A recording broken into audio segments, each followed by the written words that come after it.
Hello, future CEs. Today we're going to talk about something that many people experience but don't talk about it.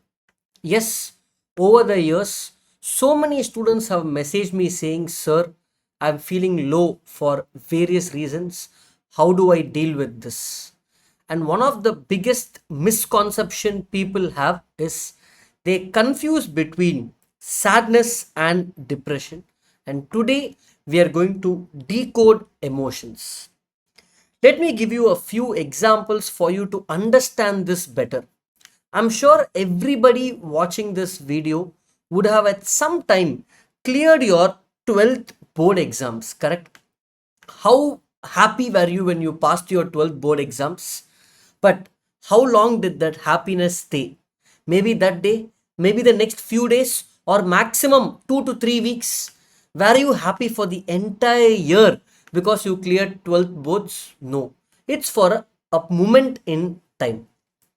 Let me proceed to the next example. When India lost the World Cup final in 2023 to Australia, most cricket fans were heartbroken. We were all sad. Or for the Dhoni run out back then in semi-finals with New Zealand, we were all disturbed and hurt. For how long? That day, that week, or a few months, then we get back to our routine day-to-day life, correct? But whenever you think of that moment, for a few seconds you will feel, ayo, why did this happen? And you will get back to your work, correct?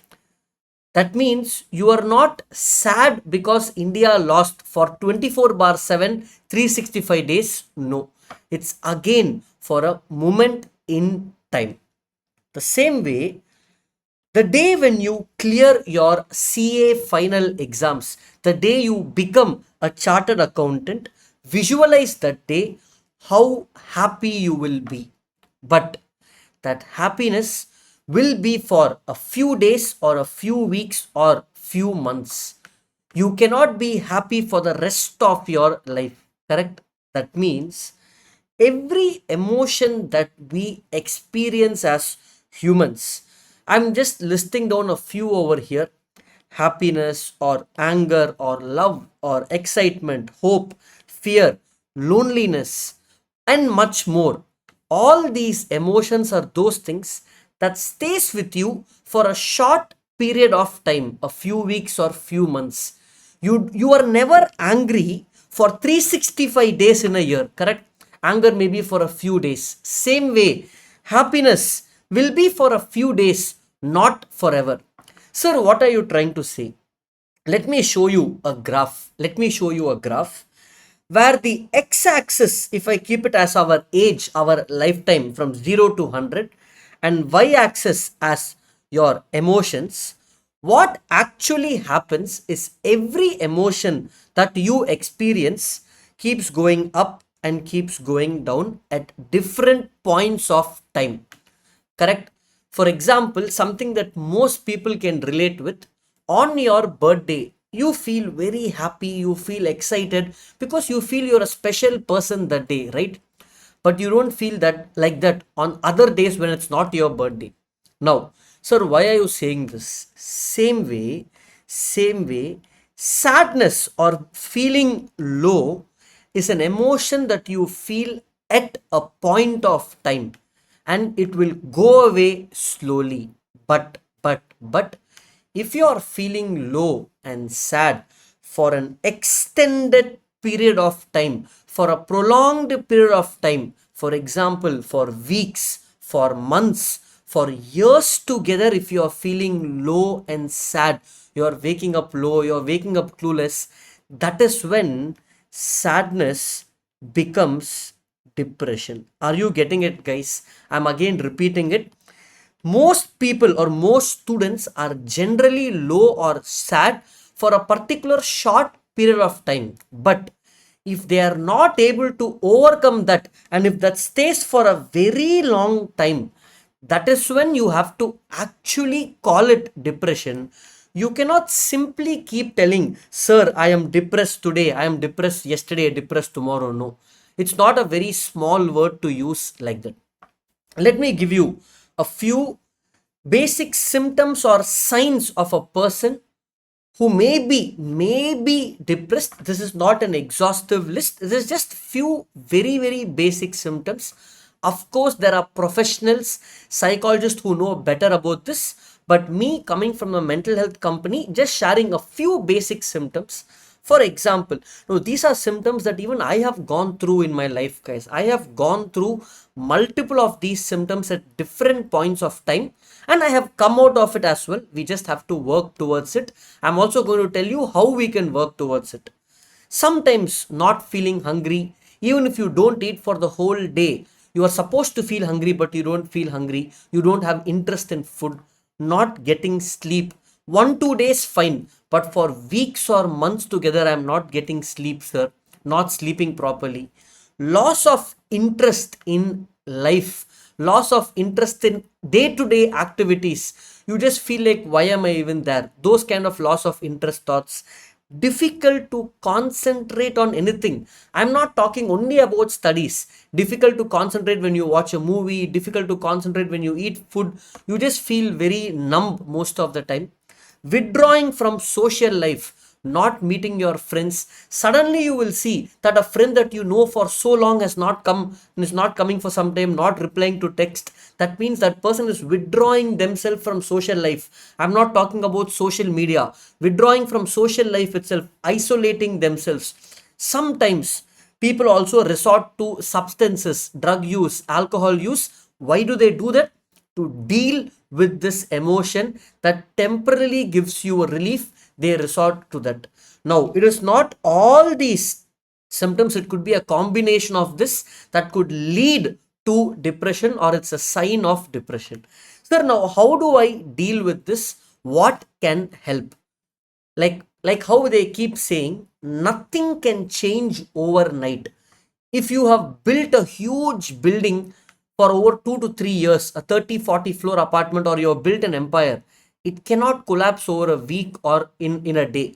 It takes time. So same way, when you're going through something, it takes time to come out of it. So the best medicine for it is always time. They say time heals, but you cannot just leave it to time. The first thing is to open up. If you are going through something, guys, open up to people you trust. You can talk to me, talk to your friends, talk to your parents. There will be somebody around you to whom you can open up. And those people who are listening, if your friend is opening up to you, please listen to them. Don't write off by saying, hey, this and all, everybody will go through, come on, we can deal with this in life. No, listen to them, because at that point they need someone to listen. Support groups. There are so many support groups where random people will help you out. For CA students, we have a free support group for CA students, and in that we talk only about mental health. That link I will give in the description, guys. That group is already full, but I've created secondary groups. You can join. It's a safe space for CA students and professional students. What are the other things that can help you? Good food. Eat the right food at the right time. Junk food in a way affects you, but eat right food for longer period. Check on your vitamins, your vitamin A, B, C, D. I mean, there are so many vitamins, guys. Nowadays, Indians have always low vitamin D because most of us are roaming in AC vehicles or AC halls. We are not exposing ourselves to the sun. So check on your vitamins. A basic blood test will reveal that. Don't do it just for this. If you feel there's a need, a doctor is suggesting, means you do that. Physical activity will always help you. Workout, not necessarily gym, going and playing cricket, badminton, using the stairs. Just being physically active and sweating out all the toxins will come out, will make you feel much more better. And if nothing works, at least walk for 30 to 40 minutes.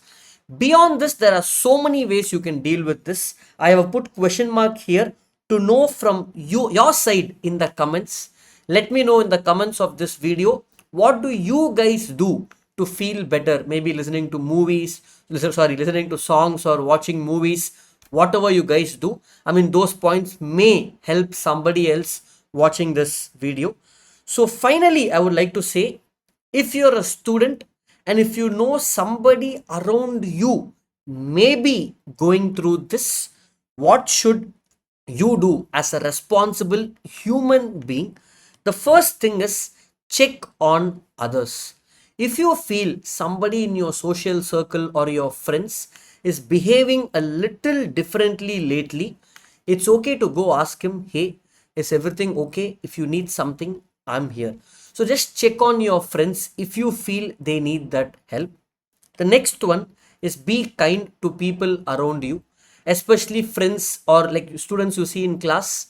Small jokes here and there is fine, small banter here and there is fine, but try to be kind to most people that you interact with, because you never know what the other person is going through on that particular day when you say something to that person, because it can have long lasting impacts. So be kind.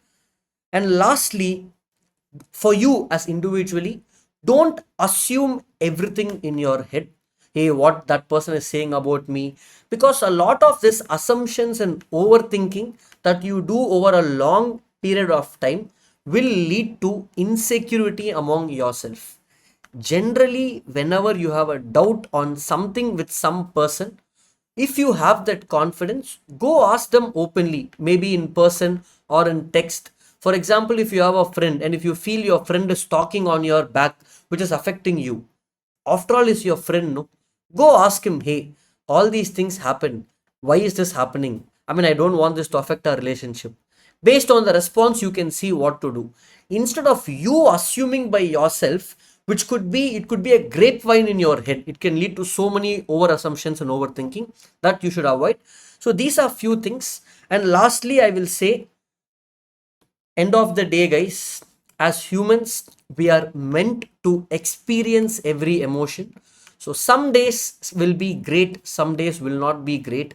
Try to embrace and accept every emotion, and life will be much better, because end of the day, your world is your mind. That's about it, guys. Thank you. See you on another day. Tata. Bye bye.